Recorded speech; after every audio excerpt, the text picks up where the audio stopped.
All right, everybody, welcome to Witch Doctor. Thank you for tuning in.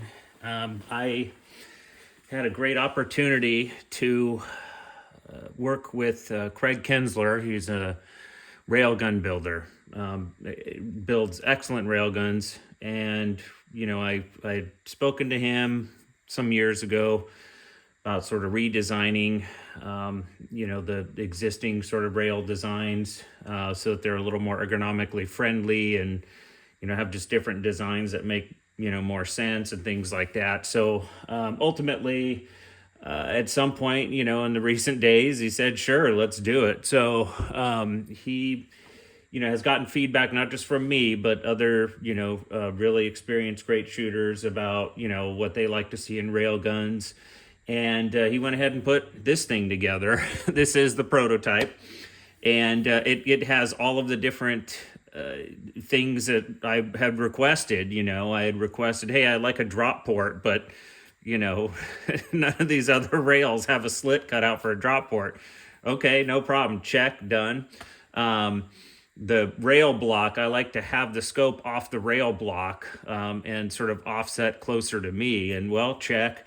I like to have the knobs for the the vertical mechanism that takes you from cider to record really fast on the right side, not on the left where my existing rail gun is, and unable to move it. So he went and, made it ambidextrous. You can have it on the right or the left. So, he put it on the right on mine. The knobs for horizontal, moving it right to left. On the old design, we're kind of back here, and it was hard to get to them. My hand is not a tiny hand to get to them. So he moved them up here, and now I can easily reach them and make my elevation turn. So anyway, just a number of really good design upgrades, including, moving the where the pins here, where the top rides with the bottom, those pins, moving those to the center line of the barrel so that the top moves with the center of the barrel. On existing designs, it moves sort of down here or closer to the bottom piece than the center line of the barrel. Anyway, that just gives you an advantage on target by sort of keeping the rail itself when there's, when you're, bringing it back to battery, returning it to battery, keeping it really sort of level with the target throughout that process. But anyway, so lots of great design stuff. He dropped off the prototype and I took it out shooting. I said, all right, let's take it through some tests. The initial test was just looking it over, checking all the mechanisms. Is it doing what it say it's doing? Are things going right, left, up, down? Is it, going back and forward to battery? Does the drop port work? So I took, virgin brass, brass, seated it in there, dropped it down the drop port, created a little cradle for it, and the brass dropped right in. So anyway, just did some sort of initial testing without even firing it. And then went ahead and took it out for, test firing. And I took this barrel. This barrel, it's a Hart barrel. It's a 268 neck, 6 PPC, 14 twist. This barrel I used very little last year. I think it only has about 200 rounds on it. And my notes on it said, it's, the tune window, in terms of charge is somewhere between, 29.9 and 30.2, 30.3, somewhere in there. But it kind of showed a fairly narrow tune window. That's what my notes from last year said.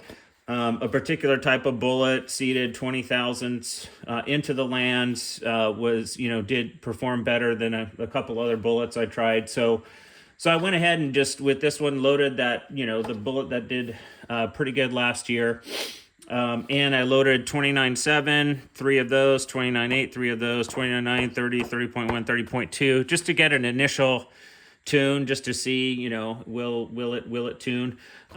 One thing that I've noticed with any kind of platform that's disturbed, so if a rifle is, the action screws are loose, the scope is moving, the bedding job was bad, something's wrong with that rifle. What I notice is it doesn't show a tuning pattern.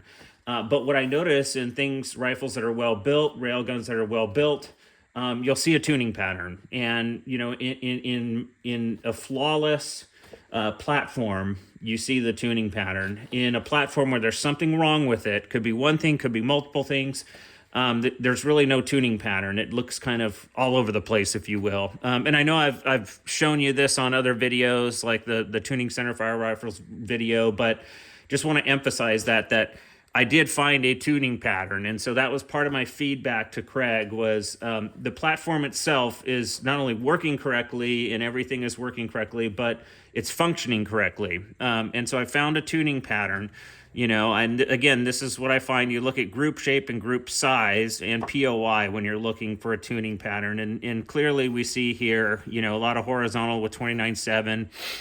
Kind of the horizontal goes away a little bit with 29.8, but it's still there. POI is very similar, kind of down here to the left a little bit of this line.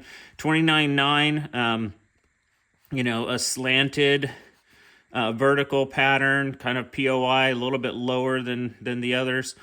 Here we see a vertical POI, a vertical shape. And then at 30.1, you see it dot up really well. That one was tiny. That one was a 0. And then with 30.2, you see a slanted vertical occur again. But so 30.1, 30.2, you're seeing like a 0.187. For 30, you're seeing for 30.1 a 0.052, and then for 30.2 a 0.1975. So looking at this, it's like, okay, over here, 30 to 30.2 seems to be the tune window, with 30.1 being the sweet spot. I like to see a wider tune window, where like 30 may be a low one instead of a high one, and the 30.1 is a 0, and then the 30.2 is like a low one. But this is consistent with my notes on this barrel, comparing it to my existing railgun, which is a tried and true railgun. I've used that railgun to win Sniper King, and I think I also had somebody else. I think Mark Walker won Sniper King with it. So anyway, comparing this to a tried and true railgun, it performed the same, and it showed that pattern that shows that it's functioning well. So.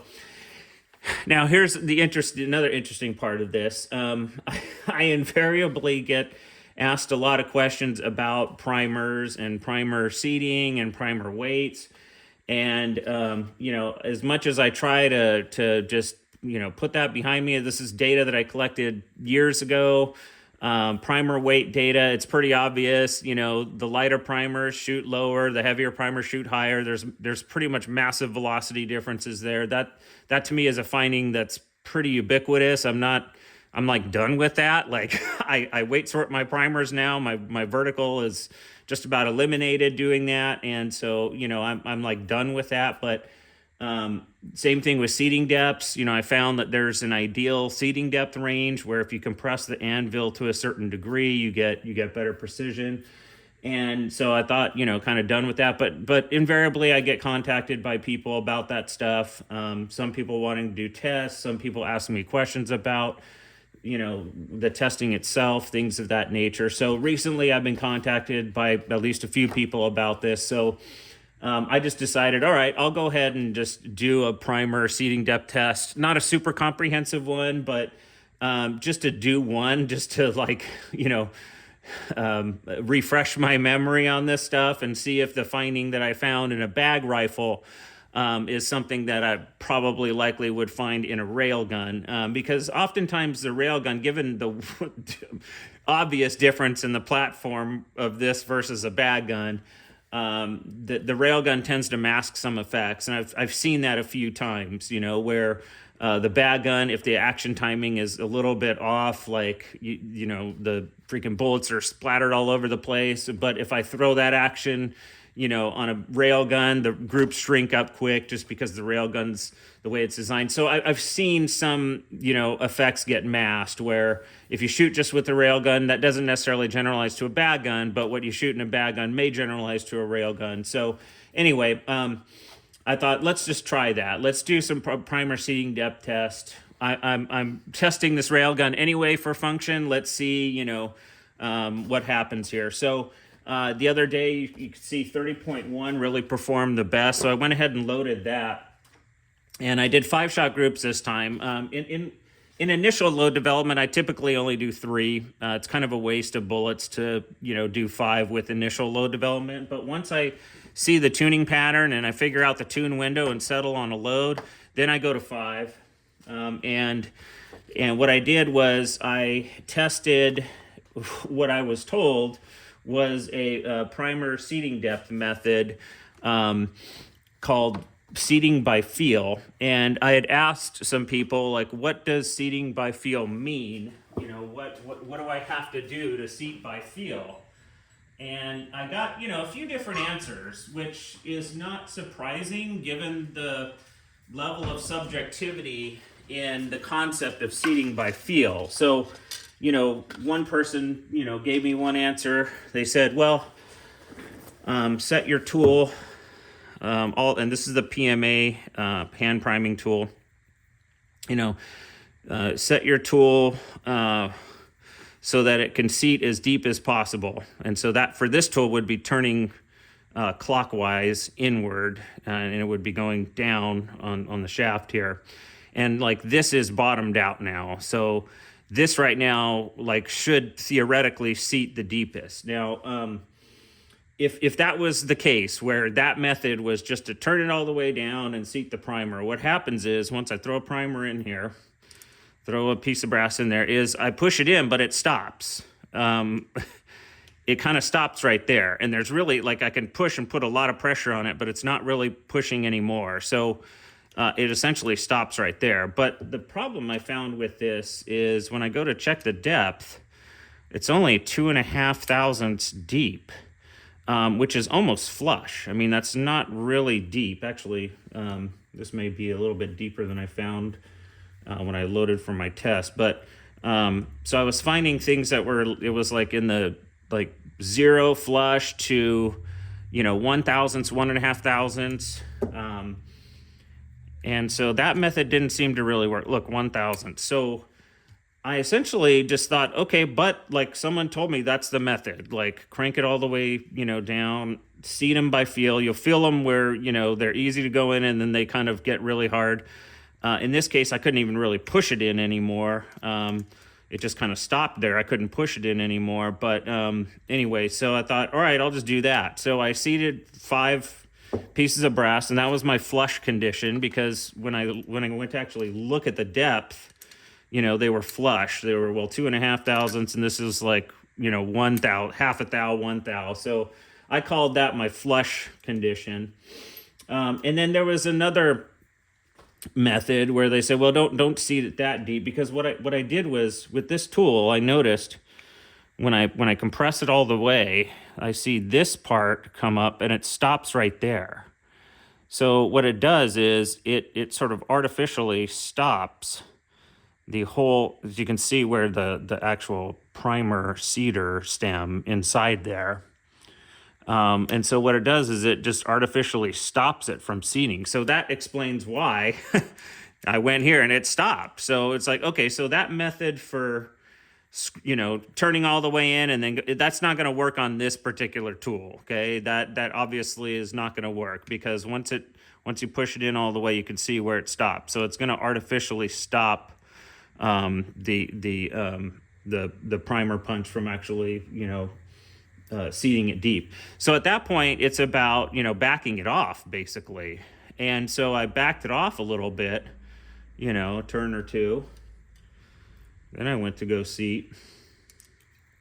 And then it was just easy. It was bam, it literally just very little pressure go all the way in. And then right there, it kind of stops and leaves a little. Now, you can continue to go in and press it in a little bit. That maybe give you an extra, thousandths. And so I did that method where I backed it off. And so, bam, now I'm seating at 6.5 thou. So now I'm well, I want to seat deeper than that, because given previous data, that's not going to be enough. So I turned it in a little bit. Okay, and so I get to there. So what do? Just stop, and then it's 6.5. Okay. No, if I go in a little bit more, then that gives me a couple more, 2-3 more thousandths. So, about 4 or 5 thousandths. So that's 11 thousandths. So let's try to go deeper, because my data on this, the pocket depth and the primer cup height says that I can seed it to about 17 thousandths before the primer cup reaches the top of this primer pocket, given its size, given its depth dimension. So, and that's what people say when they seat by feel is you can feel where the primer cup hits the top. And so I'm obviously not hitting the top though. I'm getting kind of a two-stage feel where it's easy and then it kind of gets hard here and then I press in. But I'm still 5,000 short, about 4 or 5,000 short of where that cup is supposed to actually hit. So now I'm going to go ahead and turn it clockwise to give it some more depth. Again, now I'm up about right here. Okay, now, oh boy, it's getting hard to, actually it's impossible to push in, so I went too far. So let me back it out. And then let me, oh, now it's not pushing in there. Okay, oh, there you go, pushed in a little. That was kind of hard. 15 thousandths, 15 and a half. So yeah, I mean, getting extremely close now. Now I'm like, okay, it's bottoming out now. So let me do it again. Okay, there we go. That might actually be bottomed out at about 17 thousandths, 16. Anyway, you can see though, what I'm doing is essentially adjusting the seating depth by adjusting the tool. There's no feel going on here. 17 and a half, that should be bottomed out now, okay? So essentially what you're seeing is there's a feel where it kind of, goes in easy, then stops. If I stop there when it's adjusted all the way down, it only goes in about 1,000ths, 2,000ths. If I actually adjust the tool down, it goes in, but it only goes in about 6,000ths. But if I push it in hard for that second stroke, then it bottoms out the primer to the cup. So the by feel method, again, I've asked people, they go, oh, no, you push in and then where you feel it really hit hard is where you stop. Well, I just did, and it's nowhere near where the primer cup is hitting the primer pocket ceiling. I actually have to go to my second, where it's, there's a second sort of push and push it all the way in, and there's no feel there. It's all just one. Once you put the pressure on, boom, it seats hard. So you can see how it was hard pulling out of this machine here. So 15 and a half. So this primer may be bottomed at this point. So let's push it in. See, there's no feel point here. It just goes in all the way, and then it's hard to pull out. Why? Because this is a rim thickness dependent tool, and it's pushing the rim all the way up, and it's kind of pushing really hard with a lot of force and kind of sticking to the top of that shell holder. So bam, 17.5 thousand. So this one now is probably, the cup is actually bottomed out. So what I did is I essentially took those two, what I consider the feel methods that I've been told, created the first condition where it's the soft feel, just stop at the first set of pressure, and it was literally flush. And then I did the second thing where I just, I adjusted it and then just, didn't stop at the first pressure, went to head to the second pressure and actually seated these all the way in.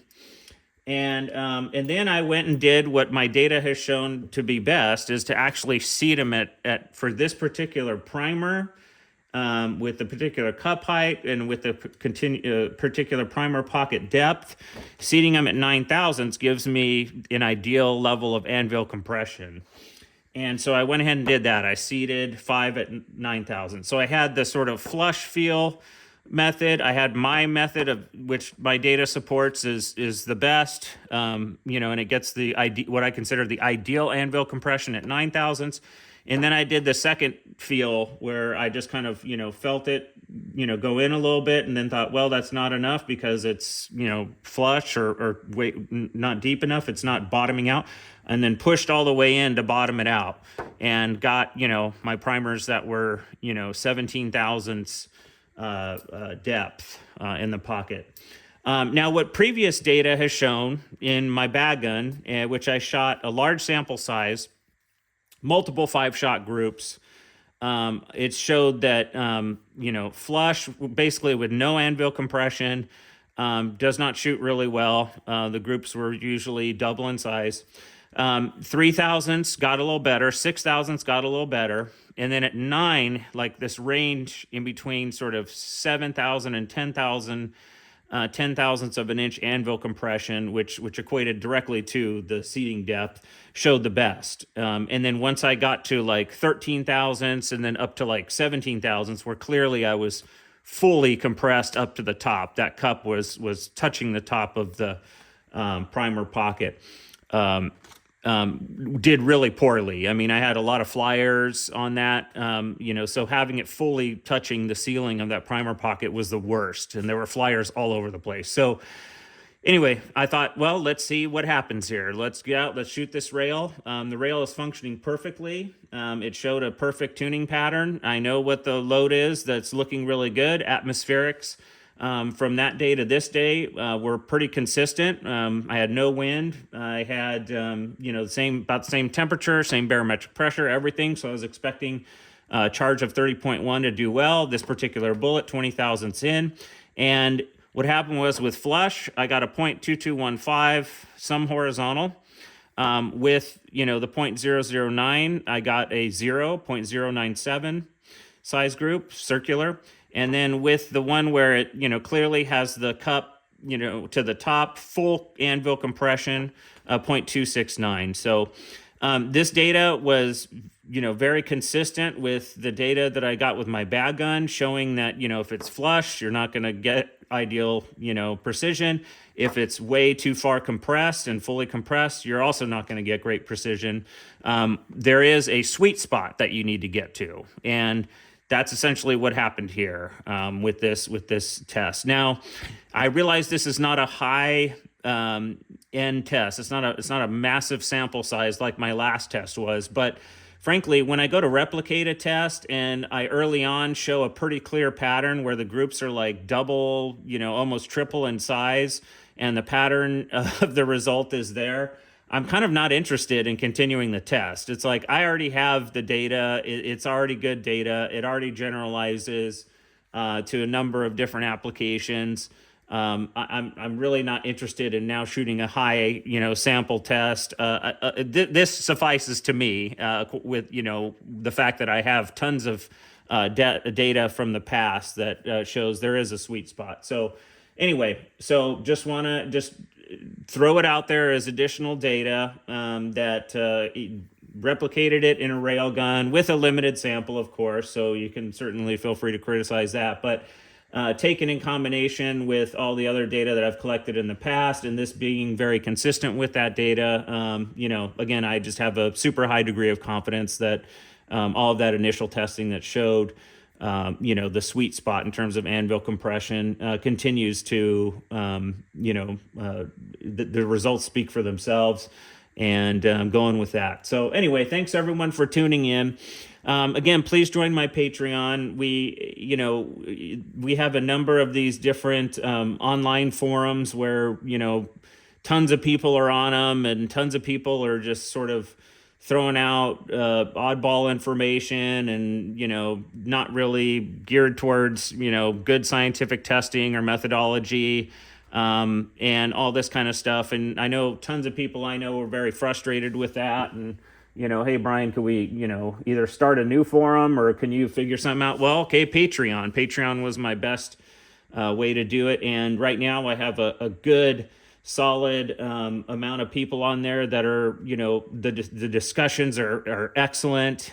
People are sharing ideas, sharing data.